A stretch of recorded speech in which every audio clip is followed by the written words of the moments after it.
அனைவருக்குமே வணக்கம். சற்று முன் கிடைத்திருக்கக்கூடிய ஒரு மிக மிக முக்கியமான செய்தி ஒன்று வெளியாகி உள்ளது. சற்று முன் ஸ்டாலின் கதை முடிந்தது, போலீஸ் குவிப்பு, இது மாதிரி பார்த்தீங்கன்னா செய்திகள் வெளியாயிருக்கு. இப்போ முதல்வர் ஸ்டாலின் அவர்கள் பார்த்தீங்கன்னா அவருடைய திமுகவுடைய ஆலமரமாக இருக்கக்கூடியவர் தான் முதல்வர் ஸ்டாலின். இப்போ அதிரடியாக முதல்வர் ஸ்டாலின் அவர்களுக்கு ஒரு மிகப்பெரிய இடியாக இருக்காங்களே. இப்போ திமுக வருகின்ற சட்டமன்ற தேர்தலில் 2026 தேர்தல் வரப்போகுது. இன்னும் 8 மாதங்கள் இருக்குது. இந்த 8 மாதங்களில் பார்த்தீங்கன்னா திமுகவுடைய ஆட்சி தான் நடக்கப்போகுது. இருந்தாலுமே வருகின்ற சட்டமன்ற தேர்தலில் திமுக ஆட்சிக்கு வருமா அப்படின்ற பெரிய கேள்விக்குறியாக இருந்தாலுமே இப்போ திமுக பார்த்தீங்கன்னா ஏற்கனவே 2001 ஒரு மிகப்பெரிய கூட்டணிகள் வைத்து தான் ஒரு மிகப்பெரிய வெற்றி பெற்றது. இப்போ பார்த்தீங்கன்னா திமுக இருக்கக்கூடிய கூட்டணிகள் அனைத்தையுமே பார்த்தீங்கன்னா முடிஞ்சிருக்கு இல்லையா. இப்போ விசிகாவும் பார்த்தீங்கன்னா விசிகாவுக்கும் திமுகவுக்கும் இடையே ஒரு சில வாக்குவாதங்கள்லாம் ஏற்பட்டிருக்கு. இந்த திருமா அவர்கள் பார்த்தீங்கன்னா ஒரு 50 இடங்களை கேட்டுட்டு இருக்காரு.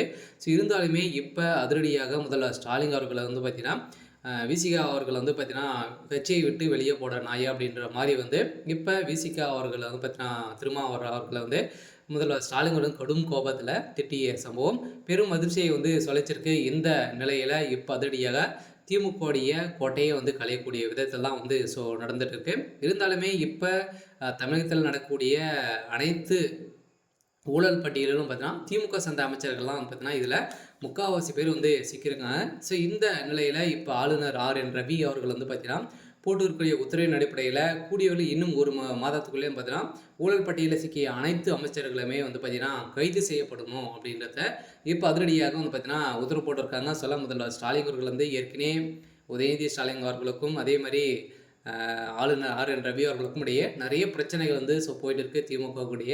இந்த பிரச்சனையின் அடிப்படையில் ஆளுநர் ஜனாதிபதி அவர்களுக்கு பார்த்தீங்கன்னா இந்த உத்தரவு போயிருக்கு. உத்தரவு போட்ட இருந்த நிலை தான் இப்போ முதல்வர் ஸ்டாலினுடைய கதை ஒட்டுமொத்தமாக முடிய போகுது. சில தமிழகத்தில் முதல்வர் ஸ்டாலினுடைய ஆட்சி சரியில்லை அப்படின்றது தான் மக்களிடையே நிறைய எதிர்ப்புகள் இருக்கக்கூடிய. இப்போ பார்த்தீங்கன்னா இப்போ கூட சமீப காலத்தில் திமுக சேர்ந்த நிர்வாகிகளும் அமைச்சர்களும் பிரச்சாரத்திற்காக செல்லும் போதும் திமுகவுக்கு எதிராக கருப்பொடிகள் காட்டி விரட்டடிக்கப்பட்ட சம்பவம் பெரும் அதிர்ச்சியை அளிச்சிருக்கு. இந்த நிலையில் இதனால் திமுக சேர்ந்த நிர்வாகிகள் பார்த்தீங்கன்னா மக்களை கடுமையாக தாக்கிய சம்பவத்தின் அடிப்படையில் தான் இப்போ திமுகவுடைய ஆட்சி முதல்வர் ஸ்டாலின் அவர்கள் பார்த்தீங்கன்னா நடத்தக்கூடிய தகுதிகள் அவர்கிட்ட இல்லை அப்படின்றத இப்போ நிரூபணமாயிருக்கு. இதனால் தமிழ்நாடு அரசு ஆட்சி கைமாற்றம் நடைபெற போகுது. இப்போ முதல்வர் ஸ்டாலினுடைய கதை ஒட்டுமொத்தமாக முடிய போகுது அப்படின்றதான் ஒரு தகவல் வெளியாயிருக்கு. இப்போ ஏற்கனவே இந்த செந்தில் பாலாஜியுடைய வழக்கிலும் 1000 கோடி மெகா ஊழல் நடந்திருக்கு அப்படின்ற நிறுவனமாயிருக்கு. இதிலும் முதல்வர் ஸ்டாலின் அவர்கள் வசமாக சிக்கியிருக்காரு. சரி, ஓகே. ஸோ இன்னைக்கான அப்டேட் இதுதான். ஸோ மறக்காமல் நம்மளுடைய சேனலை சப்ஸ்கிரைப் பண்ணி சப்போர்ட் பண்ணுங்கள். தேங்க்யூ.